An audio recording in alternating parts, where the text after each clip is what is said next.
Money can't by happiness. அப்படியா? சரி, அப்படியே வச்சுப்போம். இப்போ நம்ம வாழ்க்கையில் பல பிரச்சனைகள் இருக்குல்ல, அதில் எத்தனை பிரச்சனைகளை நம்மக்கிட்ட பணம் இருந்தால் சால்வ் பண்ண முடியும்? அதில் நமக்கு ஒரு 90% பிரச்சனைகளை நம்மளால் பணம் இருந்தால் சால்வ் பண்ண முடியும்னா அப்போ நமக்கு money can buy happiness. Buy ஹாப்பினஸ்னால் காசு கொடுத்து அண்ணே 2 ஹாப்பினஸ் கொடுங்க அப்படி வாங்க முடியாது. நமக்கு பணம் ஒரு ஃப்ரீடமை கொடுக்கும். நமக்கு பண பிரச்சனைகள் இருக்குது, அதை பணம் இருந்தால் சால்வ் பண்ணால் அப்போ நமக்கு ஒரு ஹாப்பினஸ் கிடைக்கும்ல. அது கிட்டத்தட்ட பணத்தால் ஹாப்பினஸை வாங்குற மாதிரி தானே. அப்போ பணத்தை கொடுத்து எல்லா பிரச்சனையுமே சால்வ் பண்ணி நம்ம ஹாப்பினஸை வாங்கிட்டே இருக்க முடியுமா? அப்போ பணக்காரவங்க எல்லாருமே ஹாப்பியாக தான் இருக்காங்களா?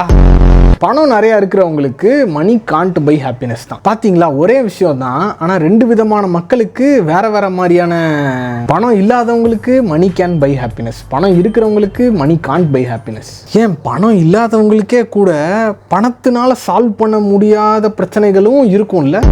என்னவோப்பா, ஆனால் பணம் இருந்தால் அவங்க ப்ரிவிலேஜ்டு தான். நம்ம எந்த பிரச்சனையும் சால்வ் பண்ணுறதுக்கு அது ஒரு ஸ்ட்ரென்த்தை கொடுக்கும். ஸோ அப்போ பணம் தான் எல்லாமே வா. பணம் இருந்தால் தான் நமக்கு சந்தோஷம் எல்லாமே வா. பணம் இல்லாமலும் சந்தோஷமாக வாழலாம், ஆனால் அதுக்கு நமக்கு ஆசைகளும் தேவைகளும் இருக்கக்கூடாது. ஸோ இது மூலமா நான் என்ன சொல்ல வரேன்னா, அதான் எனக்கும் தெரில.